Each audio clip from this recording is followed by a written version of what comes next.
A continuación, Quito TV. Quito TV, con el arquitecto David López, en Telesucesos, Canal 29.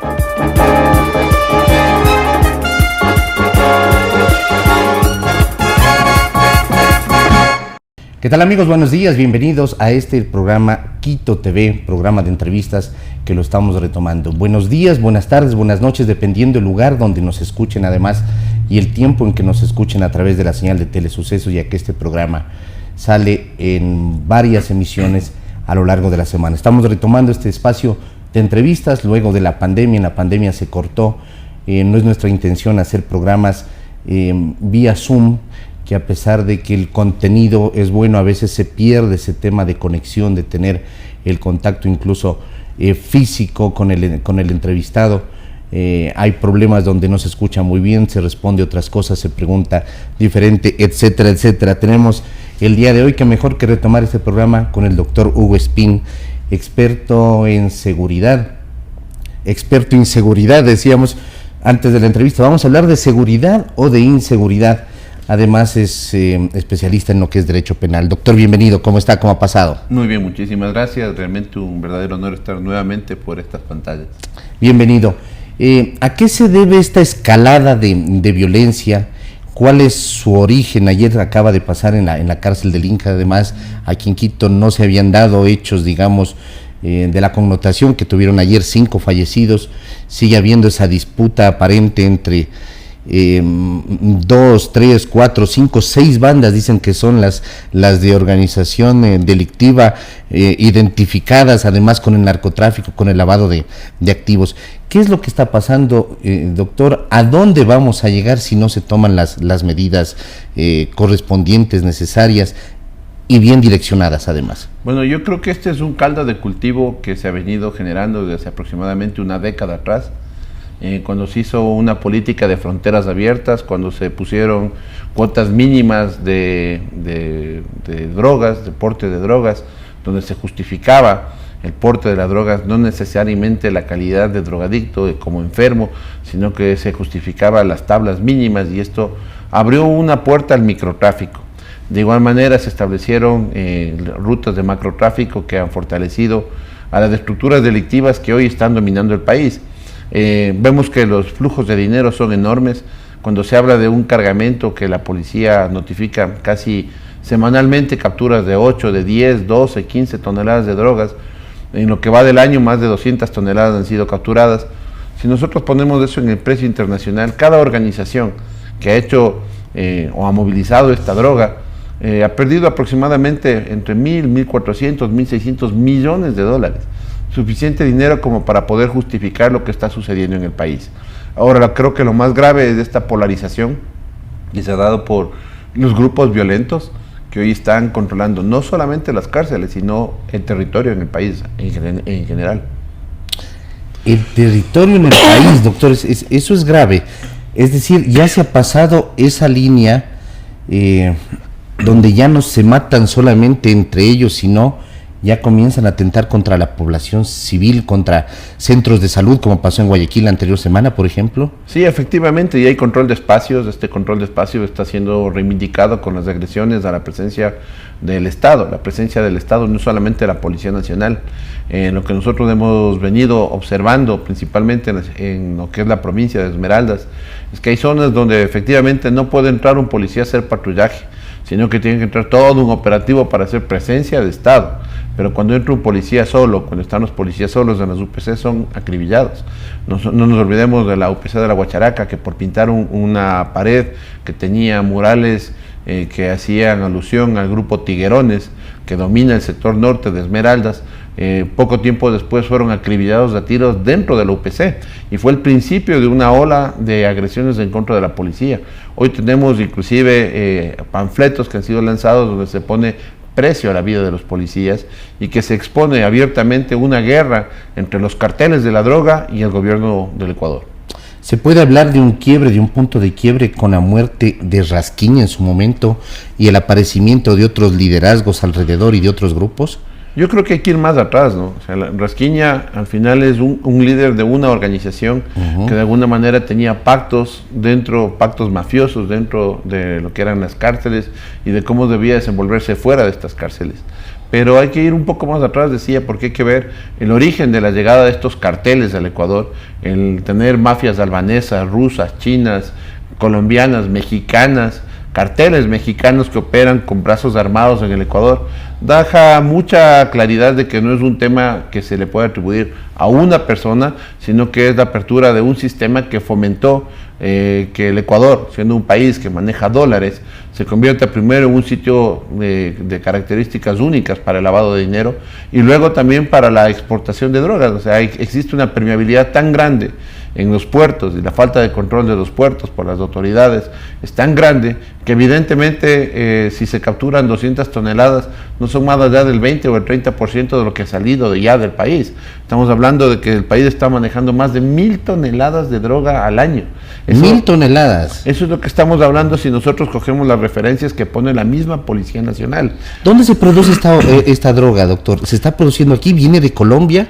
La mayoría es recogida, hoy ha cambiado el sistema de macro laboratorios por micro laboratorios. Entonces, cuando pensamos en organizaciones como los GAOTs, estos grupos organizados delictivos que se encuentran a lo largo de la frontera norte y en diferentes lugares del país, que hacen una recolección ya de la droga procesada y entran a un acopio, y este acopio a su vez entra a las líneas que van al embarque en los diferentes puertos del Ecuador, que contaminan contenedores no solo dentro del puerto, sino en el transcurso que tienen que realizar los barcos, especialmente en el puerto de Guayaquil, con los diferentes capitanes de maniobra, es decir, desde la salida del puerto hasta las aguas abiertas, donde vuelve el capitán del barco a continuar con nosotros. Hay contaminación en todos estos momentos. Entonces, evidentemente, nosotros estamos viendo que las estructuras ven un nicho de mercado tremendamente fuerte en el Ecuador, y es por ello que uno tiene que entender cómo funciona una estructura delictiva, cómo funciona una macroestructura delictiva,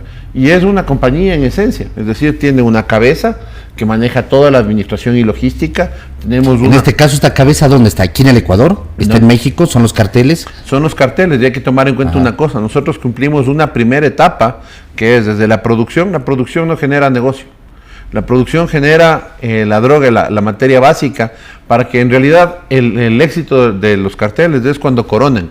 Por eso nosotros no vemos festejar que se ha producido 500 kilos y lanzar voladores, pero sí vemos que en la cárcel se festeja con juegos pirotécnicos, banda de pueblo y con todos los lujos que se requiere cuando se corona. ¿Qué es coronar? Es llevar al lugar a puerto de destino, donde la estructura delictiva recién recibe la droga, y ahí empieza el reparto a nivel del lugar de destino.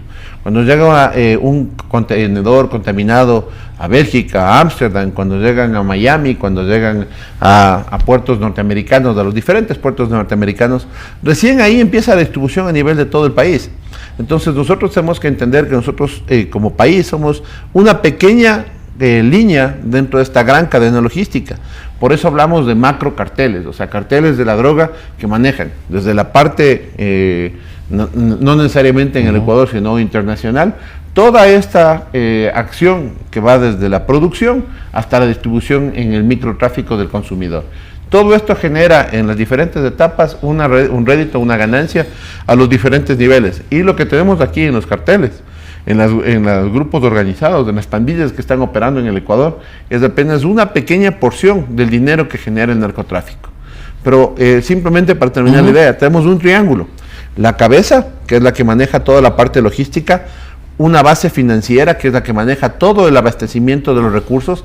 Por eso no nos sorprendamos de que cuando se dañó un radar a los 15 días de que se le instaló, seguíamos teniendo avionetas que se les caían en pedernales, que se caían en plena vía, en la vía a la costa. Una avioneta, recordarán, cargada de dinero que apareció en la vía a la costa, o un montón de sitios donde llega el dinero del narcotráfico. Entonces, una parte de la financiación, de cómo se paga la droga aquí, y se paga a los carteles locales para asegurar estas rutas, mantener abiertas las macro rutas del narcotráfico. Y finalmente, el brazo armado, que es la parte ejecutora, las personas que están en la calle, las que van y disparan, que además son los únicos que son totalmente prescindibles, es decir, los expendables, como dice esta película, ¿sí? Donde están los mercenarios, los sicarios, los narcomercenarios, porque es gente la cual trabaja exclusivamente por el pago de una remuneración económica. Entonces, entendiendo esta trilogía que sucede en este momento en lo que es la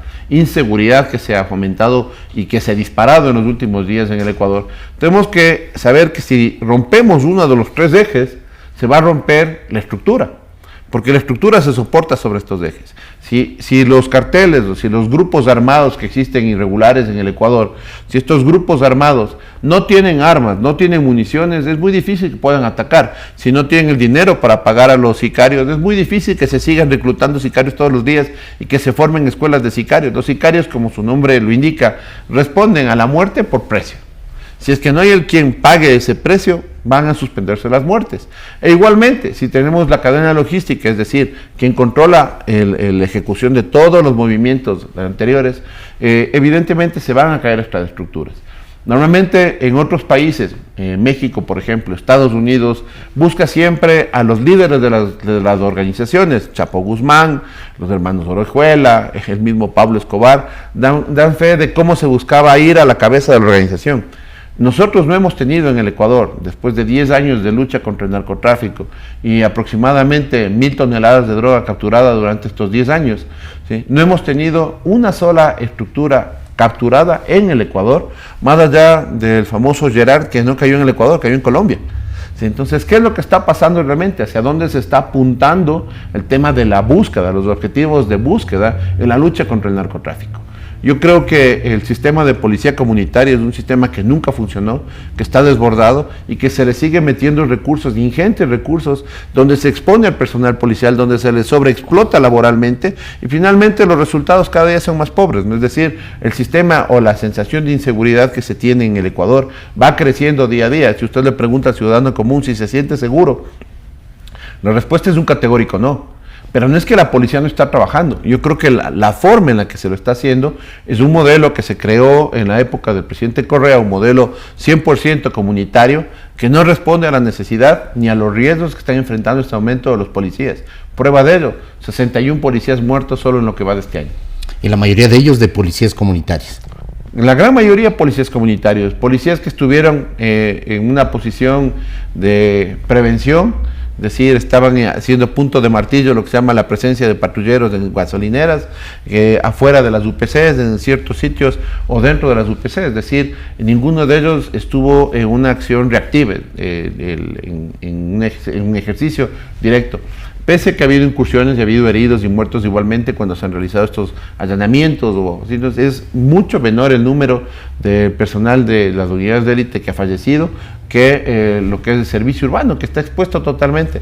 La policía comunitaria, con el concepto que tenemos de UPCs abiertas, de expuestas, de atención ciudadana, bajo los parámetros que tenemos del día de hoy y las premisas de violencia que existen en el Ecuador, definitivamente no es la mejor alternativa para fomentar o para poder llevar adelante un proceso de segurización nacional que se requiere de manera urgente. ¿Es correcto, es una de las alternativas lo que está haciendo el gobierno, tomar el control de las cárceles?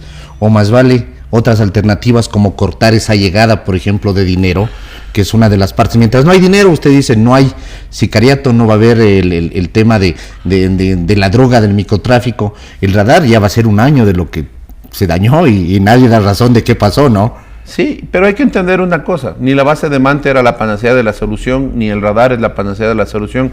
Cada avioneta que despega de territorio ecuatoriano es detectada por la DACA. ¿Por qué no tenemos respuesta? La Fuerza Aérea Ecuatoriana ha dicho que se necesita una ley de intercepción, de interdicción aérea. ¿Sí? Realmente necesitamos una ley de interdicción aérea, entonces ¿para qué tenemos una Fuerza Aérea?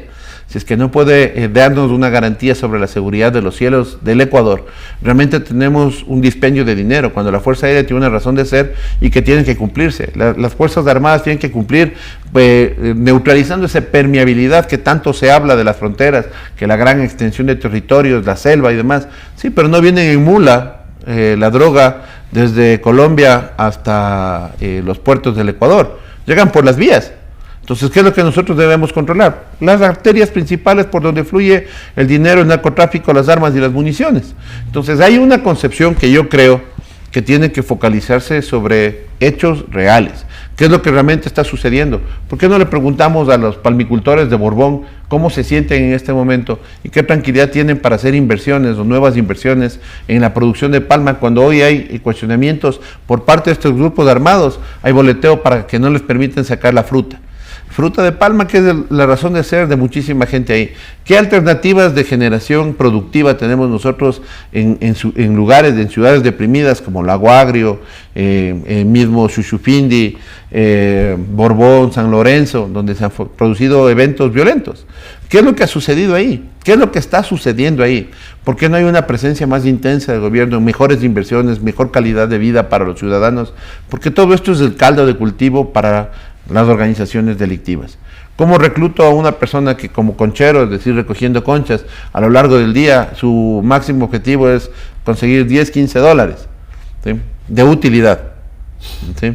Después de trabajar 8 horas, 10 horas en el lodo, 10, 15, 20 dólares de utilidad? Versus un señor que cruza una caneca de 55 galones, que le pagan por la misma caneca 25, 50 dólares, ¿sí?, por una caneca, y en la lancha... La puedo pasar varias veces. Y en la lancha van 20, ¿sí? Entonces, eso lo vemos en el día a día. Y esto es una pasada, y como usted dice, es el día a día del movimiento, y usted va a los lugares de frontera y se topa con vehículos de alta gama, manejados por gente cargados de cadenas, de anillos, y dice, bueno, ¿y qué está pasando? Con vidrios polarizados. Entonces, hay cuestiones que se ven en el día a día que tienen que cambiar, que tiene que haber una respuesta diferente. Tenemos que tener una mayor proactividad sobre dónde buscar, porque estamos buscando y recogiendo lo que es el producto final. Tenemos una policía absolutamente reactiva. También se ha trabajado en el eje preventivo, pero lo que estamos viendo hasta ahora es que se matan cerca de 400 personas en un año dentro de las cárceles, y recién al final del año intervenimos. ¿Por qué no se hizo esto en enero? ¿Por qué no evitamos que en enero de este año, después de las masacres del año anterior y del año anterior, no se intervino ya a las cárceles? ¿Qué pasó? ¿Cuál era la falta de decisión? ¿Por qué tuvo que cambiar un director de las cárceles para que exista un accionar? Yo no creo que ese haya sido el detonador. Pero hay que entender que con delincuentes no se puede negociar, no se puede hacer comisiones de pacificación en las cárceles. Por Dios, están privados de la libertad. Si están privados de la libertad es porque cometieron un delito. Por supuesto. Y si cometieron un delito no pueden llegar a exigirle al Estado privilegios. Tienen que cumplir un régimen penitenciario que tiene que ser humano, que tiene que ser justo y que tiene que generar rehabilitación. Negociemos, dicen ellos. Negociemos y les entrego las armas, negociemos y nos dejamos de matar. Vamos a dejar de jugar fútbol con la cabeza de nuestras bandas rivales. Eso no puede existir. El Ecuador ayer, anteayer y en estos días ha demostrado que tiene la fuerza necesaria como para entrar y enfrentar la violencia con la fuerza que el Estado tiene que demostrar para que no se permita la presencia de grupos violentos en el Ecuador. Hacer sentir la presencia del Estado. Es la razón de ser de Fuerzas las Fuerzas Armadas, Armadas. policía, el Estado. Exactamente. Presencia en las cárceles, control de las cárceles, presencia en los puntos de frontera para no dejar pasar esa droga y además dar mejores condiciones de vida a la gente de frontera, o en el caso de Borbón, en donde son los puertos también, además, pues, ¿no? Dos cosas que yo creo que son fundamentales. La inversión de seguridad es el eje de la vida de un país. Si nosotros no invertimos en seguridad, Israel es un país absolutamente seguro, pero ¿cuánto de su Producto Bruto Interno es destinado directamente a la seguridad, a la segurización de todas sus fuerzas del orden? De todas, absolutamente todas, porque ellos tienen un problema externo e interno, pero se atienden todos por igual. Nosotros tenemos un problema externo marcado. El ingreso y la permeabilidad de fronteras para la entrada. La droga no se produce en el Ecuador. Nosotros tenemos que entender que más o menos se necesita un poco más de media hectárea por kilo de droga producido, dependiendo de la calidad del alcaloide y del tipo de hoja, ¿sí?, de acuerdo a los informes de Naciones Unidas. Media hectárea por kilo. Por kilo. Multiplíquele por solo en lo que va de este año, 270,000 kilos que se han producido, que han sido detenidos en el Ecuador. Deberíamos tener una provincia entera sembrada y no se da eso aquí. No hay en el Ecuador, no hay, creo, en Colombia, y hay mucho de esto que sí se está dando en Perú, que se está dando en Brasil, que se está dando en ciertas partes marginales de Venezuela y Colombia, que están llegando acá. Entra por nuestras carreteras. Y están pasando por nuestras carreteras. Ese es el punto. Ahora, esta es la permeabilidad que implica que Fuerzas Armadas tiene que ser reforzada para que puedan ejecutar su labor. Yo no creo que lo hagan mal, pero es insuficiente y eso es obvio. Y yo no creo que la policía actúe mal, pero es insuficiente y eso es obvio. Entonces hay que invertir más en el tema de seguridad. Solamente pensemos cuánto perdió el Ecuador y la sociedad en este feriado. cuando nos hablaban de que la ocupación hotelera, que normalmente se llegaba al 95, al 100% en un feriado de fin de semana, hoy alcanzó entre el 5 y el 15%, dependiendo de las ciudades.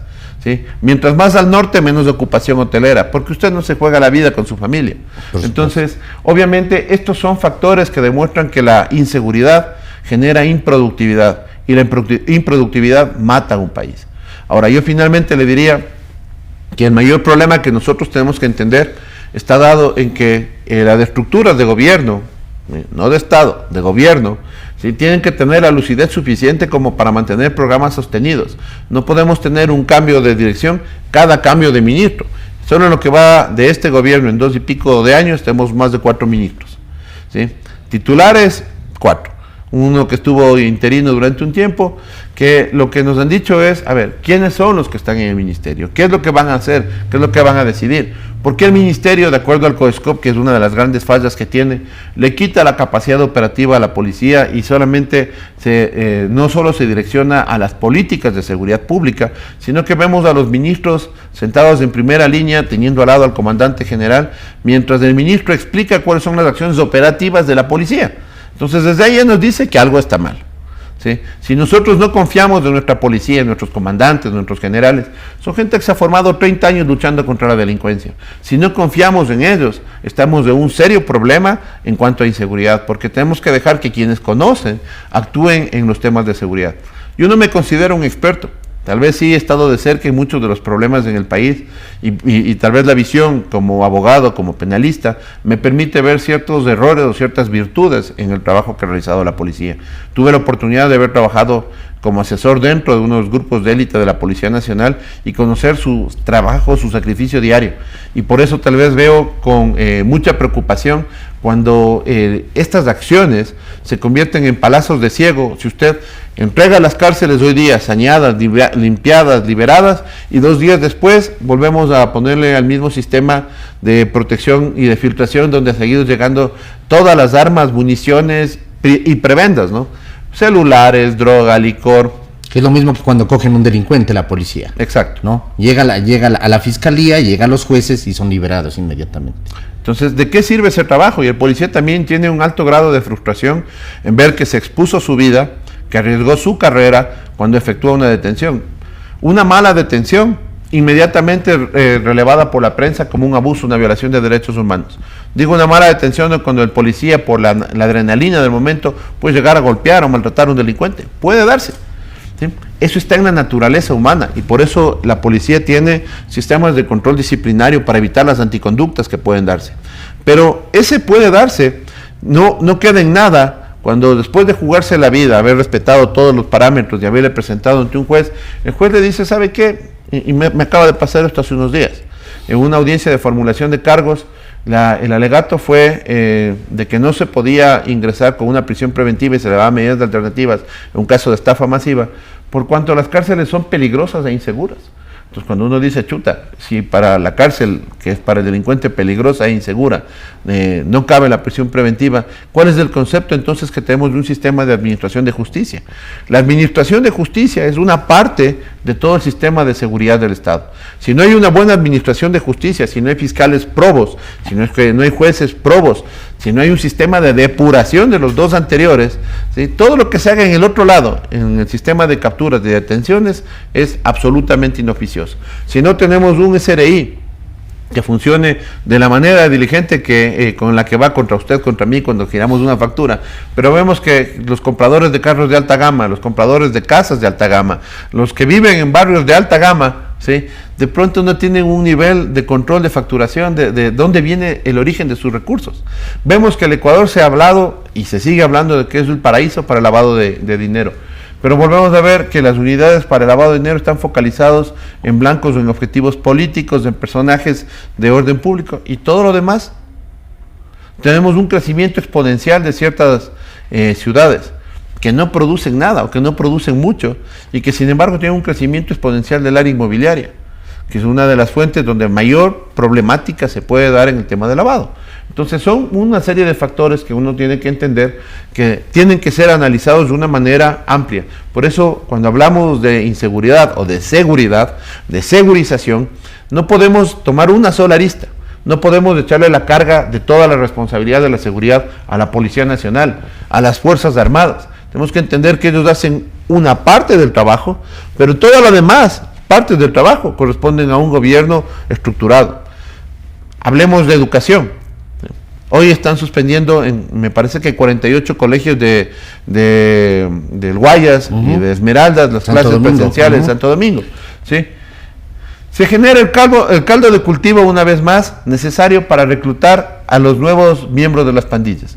Cuando usted tiene a niños, jóvenes, adolescentes, que se encuentran en sus barrios, en sus casas, en vez de estar en las escuelas y colegios. ¿Y por qué? Porque las escuelas y colegios son inseguros. Porque en las escuelas y colegios sus padres tienen que pararse afuera para evitar que vendan droga.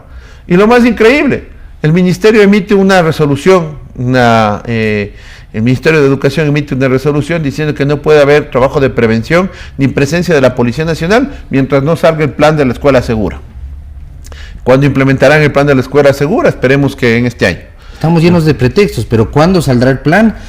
¿Cuándo me van a dar la autorización del uso progresivo de la fuerza? ¿Cuándo va a salir esta ley? ¿Cuándo va a salir esta otra? Voy a ir un poco más allá. Sale la ley del uso legítimo de la fuerza, que así fue llamada, ¿sí? Y me establece una responsabilidad ulterior. En materia penal yo soy responsable de mis actos o omisiones. Pero en esta le establece una responsabilidad ulterior al jefe del operativo. Entonces, si es que el señor que ingresó y tomó una decisión de hacer uso de su arma de fuego lo hizo en exceso, el oficial que estaba a cargo también es responsable de la falta de control. Haga esto un ingreso dinámico y conozca la realidad de lo que significa un allanamiento, lo que significa una toma de una cárcel como la que hemos visto, como la que hemos vivenciado en estos días. Los videos están por doquier. Pero cuando uno ve eso se da cuenta de que no es una operación donde todos somos amigos y entramos lanzando flores. Es donde uno recibe balas, donde existen condiciones totalmente adversas, donde los policías ponen en riesgo su vida desde el momento que se hacen presentes en el lugar donde se existe el riesgo. Y obviamente la ley tiene que fomentar la protección a quien defiende la ley. No pueden ponerle limitaciones en todo y seguir coartando el trabajo de la Policía Nacional y que los policías como Santiago Olmedo y como muchísimos otros sientan más miedo de haber actuado, de haber utilizado su arma de dotación que el haber presenciado un hecho y simplemente ver que la estadística sigue sumando. 3.300 muertos en lo que va de este año por muertes violentas. Eso es lo que tenemos nosotros. 67.9% de muertes por cada 100.000 habitantes en Esmeraldas.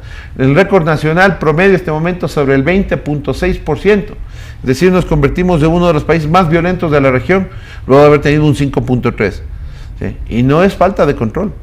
Nos falta decisiones adecuadas. Y falta de un gobierno estructurado, usted lo dijo. Sí. Están los hechos. No existe un gobierno estructurado, para finalizar, doctor. Yo creo que no, en cuestión de que cada uno tiene que asumir sus responsabilidades. Tiene que haber un Ministerio de Educación fuerte, tiene que haber un Ministerio de Inclusión Económica Social fuerte, un Ministerio de Agricultura fuerte. Es decir, cada uno de los ejes va fomentando esta gran estructura que es neutralizar el ingreso de los grupos violentos, que aprovechan de la pobreza, que aprovechan de la ignorancia y que aprovechan de la condición de este caldo de cultivo que lo vuelvo a mencionar, que se ha venido dando durante largo tiempo.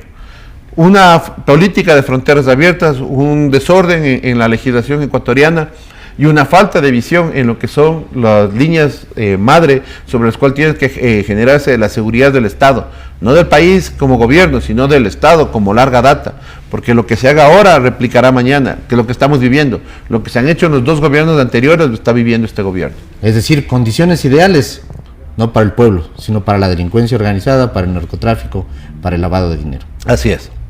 Qué pena, doctor. Nos volveremos a ver, doctor, seguiremos hablando, ojalá sea para mejores noticias respecto a este tema de la inseguridad o de la seguridad, como lo queramos ver. Gracias, doctor. Muchísimas gracias. Siempre un honor estar aquí presente. Muy gentil. Amigos, el doctor Hugo Espina, hemos estado hablando, como ya lo dijimos, de la inseguridad que vive el país, de que no existe un gobierno estructurado, de todas las falencias que existen dentro de este sistema, ¿no? Y lo que se tiene que hacer, lo que se tiene que cortar, lo que se tiene que venir para adelante. Amigos, muy gentil por escucharnos. Nos vemos en la próxima aquí en Quito TV. Las opiniones vertidas en este espacio por la producción y dirección del programa son de exclusiva responsabilidad de sus autores y de quienes intervienen en ellos.